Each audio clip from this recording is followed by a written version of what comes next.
Hello.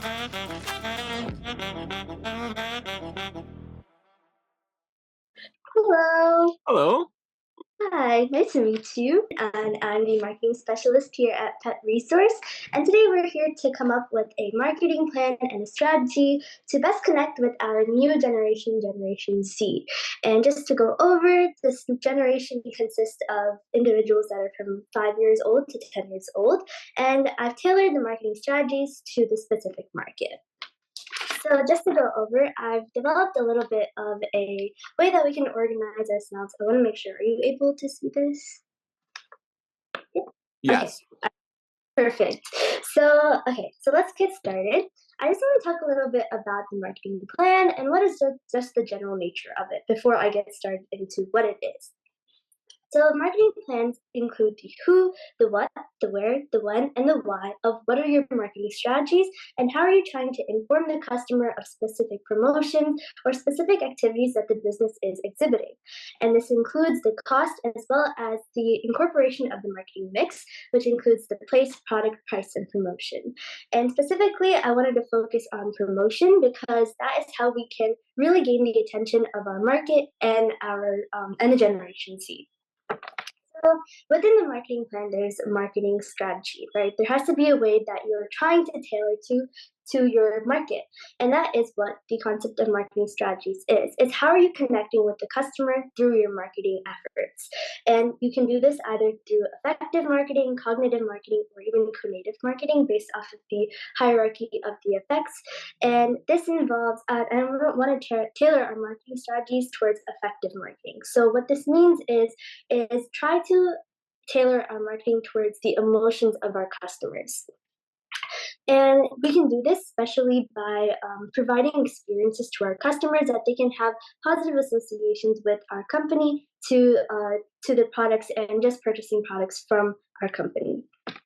And there's actually a famous customer funnel that you use for marketing strategies, which is called ADA.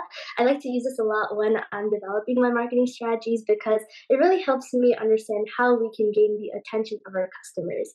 So ADA stands for attention, interest, desire, and action, which is what you're trying to accomplish through marketing strategies. This means when you're executing your marketing strategy, you want to make sure you're gaining their attention, turning that into interest, and then from there into desire and action when they're purchasing the product. So now let's talk a little bit about our market as a whole and our marketing identification. So how have I identified the market and what is our market? So our market is a group of individuals with similar beliefs, and they can be grouped based off of psychographics, demographics, geographics, and behavioral ideas. And they don't just have to be limited; they can be grouped off of multiple different categories as well. And market identification is how are you defining that specific target market? And considering that we are having our target market as Generation Z, that would be specifically based off of the demographic category for markets. And that's necessarily what market identification is how are you trying to define your specific market. So I know we know that we're trying to tailor our marketing efforts to 5 to 10-year-olds, but I think it's specifically those that are interested in buying and owning a pet in the future, and that is the specific market identification we have with our Gen Z. So now let's talk about the specific promotion, and I'm really excited because there are a few different things I think we should incorporate within our company. So the first thing is called a doggy shelter event, and this means that customers or potential customers will be able to enter the store and be able to have the opportunity to purchase a dog, but these dogs will be competing with each other in different intellectual competitions and physical competitions. And this kind of goes off of the idea of, have you heard of the Puppy Bowl relating to the Super Bowl? Yes. Yeah. So basically, I remember as a kid, I used to be super excited to watch that more than the Super Bowl. So it's kind of going off of that. We're providing that experience to our customers, especially Generation Z, and tailoring it to the things that they would be interested in. And based off of that, the Generation Z will be able to purchase dogs based off of viewing the competition. Another idea I had was having a doggy daycare. So this means specific kids, if they were able to volunteer, they would come in and with another experienced volunteer would take care of a dog for a day. And this will associate that positive experience with our company at Pet Resource and be able to have that positive association for Generation Z. And in the end, it's all about that customer lifetime value, right? What is the value that we're getting out of the customer, and trying to gain that value from the customer as we're building that relationship with them. And that's where building and maintaining relationships, especially with customers, comes in. We have to first make sure that we're providing them with that trust. We have to also make sure that we're providing them with the opportunity to be loyal to our company, as well as providing them with experiences that will make them want to come back and make them want to have even more experiences with our company. And that's just where it comes to building relationships. Maintaining relationships involves providing and catering to the needs of our customers consistently, especially when they need it. We want to make sure that we're having a customer-centric focus, and that we're providing all of the needs of our customers. So lastly, I just want to talk a little bit about our retail image and how we can also incorporate that with our marketing efforts. So specifically, the components of a retail image involve the visual, the experience, and the sound and touch the customer experiences when they are having the touch points with the company.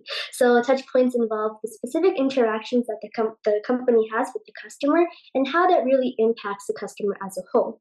And in the end, it's all about the unified brand experience, right? You want to make sure that all of the experiences that the customer has is unified through every single touch point that they have occurred with.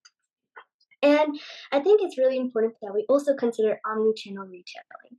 And it's actually a really big thing now, as you see modern day retailers, as they're trying to tailor their efforts to be both digital as well as physical and in-person stores. So as a result, I've come up with the idea that we have an app, and this app we called Puppetopia, in which we're providing a gamified version experience to our Generation Z. So considering that our target market will be of individuals from 5 to 10-year-olds, it's important that we provide them with that gamified experience to make it even more fun for them. So in Puppetopia, customers will be able to gain points by playing games, and there will be an online treasure hunt where they will be able to find certain products for their online pet. And their goal is to make sure that they're catering to the needs of the online pet and they are keeping it alive and healthy. And this kind of provides them with a sense of responsibility on the app, but also tailoring that fun experience with the company as a whole. So I know I mentioned a lot of things. Are there any questions that you may have? Absolutely. One question that I have that I was thinking about was, how will you be able to tell if your strategies are working or not with our company? That's a good question. So one very important thing is establishing KPIs, right? Key performance indicators. And this is really important to establish because then we'll be able to identify whether or not we're successful with them.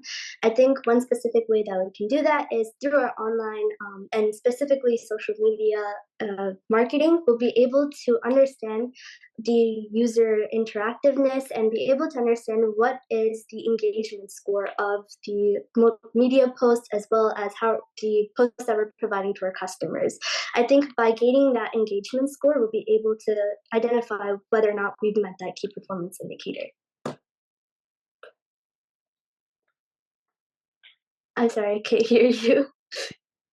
Yeah, because I turned my mic off. Thank you very much. I appreciate our time today. Thank you for sharing me your ideas. Thank you so much. Yes, definitely. I'll send these ideas to you in written form as an email, and we can definitely set up another meeting in the future on how we can further implement this and cater to our Gen Z. Thank you so Awesome. much.